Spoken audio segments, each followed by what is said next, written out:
very exciting news. We're going to start doing Q&A Wednesday. Every Wednesday, you're going to drop your questions down in the comments below, and I'm going to answer them personally. I'm going to try to get to as many of them as possible, especially the interesting educational ones you guys have. Also, to make it even more fun, the best question will get pinned in the comments below, and you're going to get a free 1 ounce American Eagle coin. Shipping will be on me. All you'll have to do is DM us on Instagram and we'll get that out for you. So, first of all, for those of you that are new to the channel, why should you even ask me questions? Who am I? My name is Eddie. I'm the owner of Harlembling. Harlembling is an innovative jewelry company. That's what I pride myself on. 10 years ago, when I first started the company, all the other companies were selling brass and CZ. We started bringing you guys silver to the market.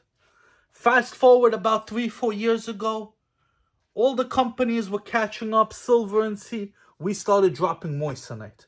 We were the first company to offer mainstream Moissanite hip-hop jewelry. That's why we have hundreds of thousands of customers. We have celebrity clients that shop with us. And I know a thing or two about jewelry. The numbers don't lie. For July, I have 581,000 website visitors. That's more than Trax NYC at 538,000. It's not as much as Zales. Zales had 4 million. Shout out to Zales. The only thing is, the owner of Zales is sitting behind a desk at a corporate seat somewhere, and you'll never be able to talk to him. But you'll be able to talk to me. What questions do we have for this week? Iced Cold BT3372. Eddie, do you think there will ever be another stone that will shine more than Moissanite? Great question. Great question. Moissanite has been around for 100 years, but it was only synthesized in the lab for the last 20. It was really only available in jewelry for the last 10 years. It is possible, but there's already stones that have a higher shine. And when you talk about shine, I assume you mean the refractive index, because that's the only objective way of talking about the shine of a stone. Hematite, it's a black gemstone. Its refractive index is around a 3. That's higher than Moissanite. Cinnabar, it's a red stone. It also has a high refractive index. So why are we selling Moissanite? Why not those stones? Well, those stones, for instance, hematite, on the Mohs scale is only a 5.5 to a 6. Cinnabar is barely a 3. That means those stones are great. They're going to be shiny. But they will break and chip easily.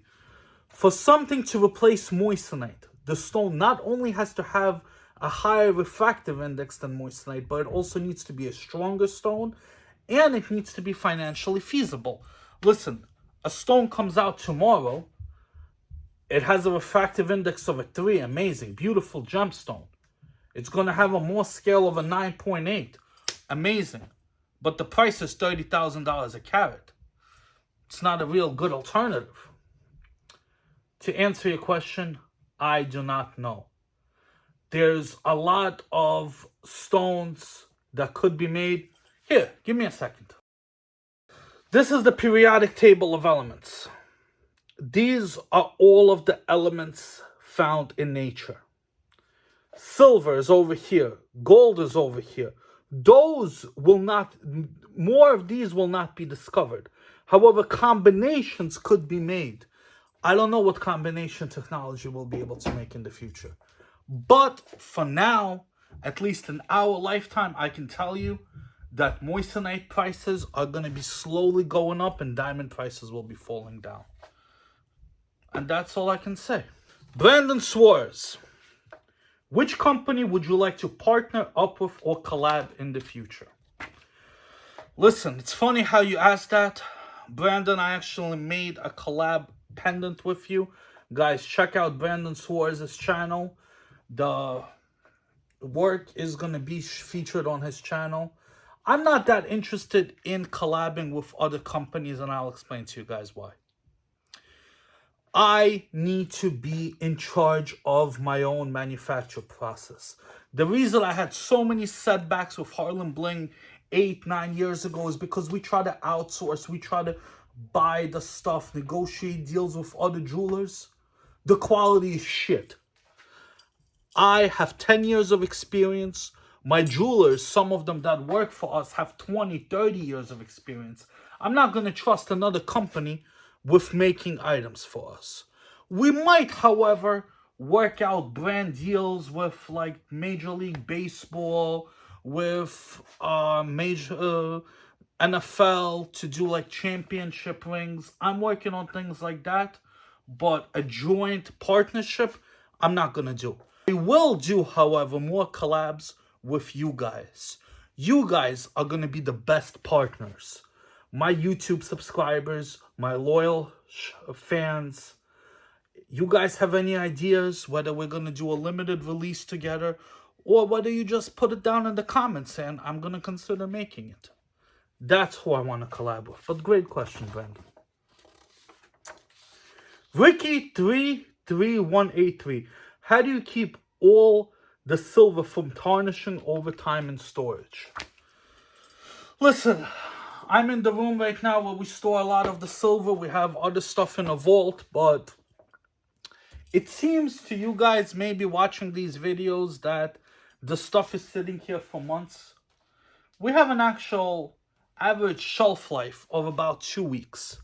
So these bins, and this is just 8mm 20-inch Miami Cuban. I'm using it as an example. This will be gone in about 2 weeks, maybe even less.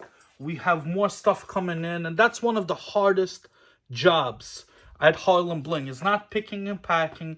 It's not bullshitting to you guys on YouTube like I am, even though that's the most fun job. It's actually making sure that the inventory is always in balance. We also keep the jewelry in these anti-tarnish bags. We put foam bricks, as you can see. The stuff is in special bags, and these bags you can buy on the website in the merch section. We actually don't make any money. We just bring it to you guys so you guys can protect your jewelry.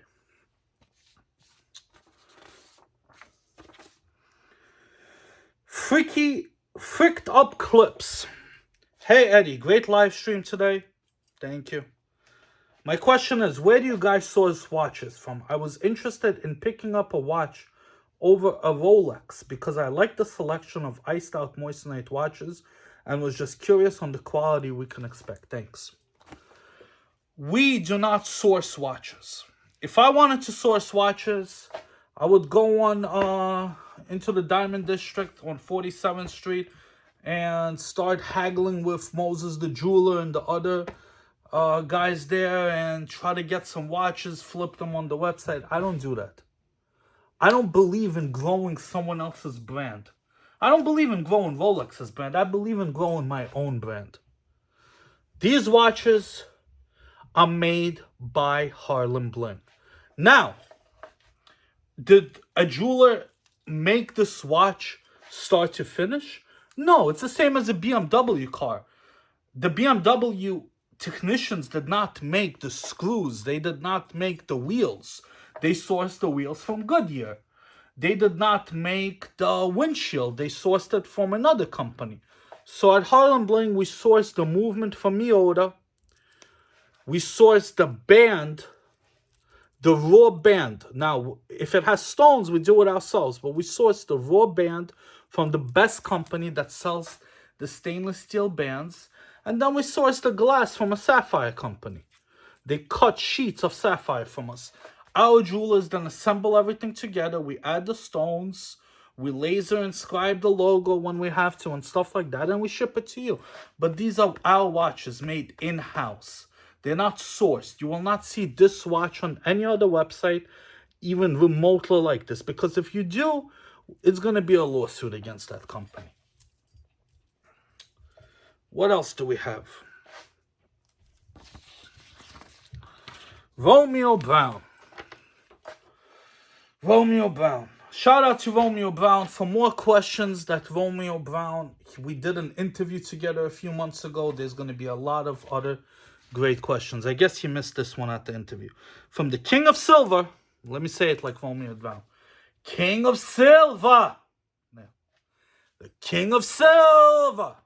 I can't fucking say it. The King of... I can't fucking... From the King of Silver. Before you got into jewelry industry, when you were a kid or a young teen, what did you want it to become when you hit adult? Like example, a teacher, an engineer. Keep your head up and let nobody hold you down. Great, great question, Romeo Brown. When I was a kid, I had so many different ideas what I wanted to do. I wanted to do something creative.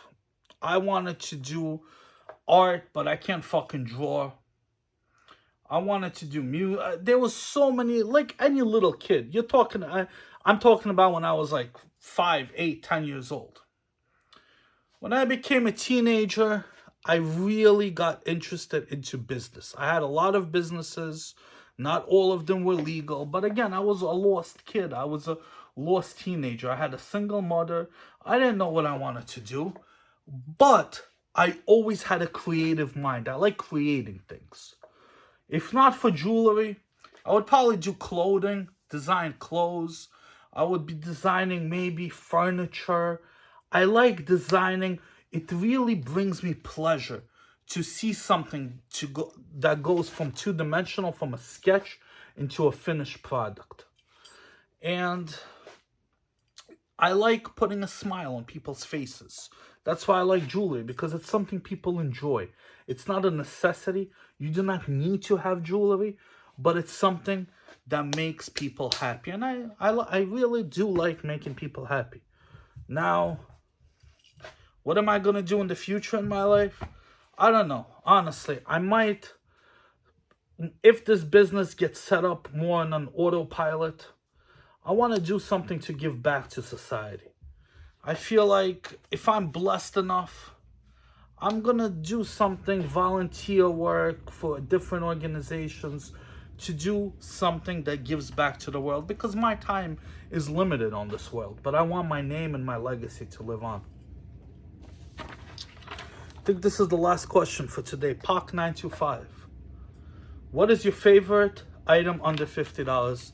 Shout out to Pac925. He has a lot of nice reviews on my channel also. I don't know how to answer this, Pac. Actually, give me a minute. I'm going to try to answer it the best I could. Under $50. We have a lot of pendants in CZs.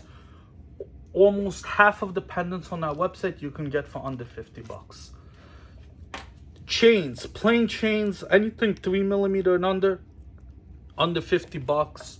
I would probably go with a rope chain because it's the most universal chain. You can literally wear it. You'll wear it in another 10, 20 years. It's a beautiful piece. You want to go with Moissanite. Under $50. If your ears are pierced, I would get myself studs. Moissanite studs. You're spending under $50 for an item you'll have for the rest of your life. The stones will not scratch. They'll pass the diamond tester. And there's a very high chance they'll go up in price. But essentially, Pac, jewelry is what you like. It's what you like. I'll be honest, some of the shit that you reviewed on your channel, you like that stuff. I don't. Some of the stuff I like, you think it looks ugly. Jewelry is an expression of yourself. I can't be telling you what to get, but if you go on our website, I have an essentials collection. And those are things that really span all ages, all demographics, whether you live in New Zealand or in the Caribbean islands. Something like a rope chain, something like a small iced out cross. Everybody will find nice. But $50 will really get you started, getting your feet wet into jewelry. And that's that. Guys, comment below. What question should I answer next week? Best question gets pinned, and you get this coin for free. Until next Wednesday, Eddie. from Harlembling.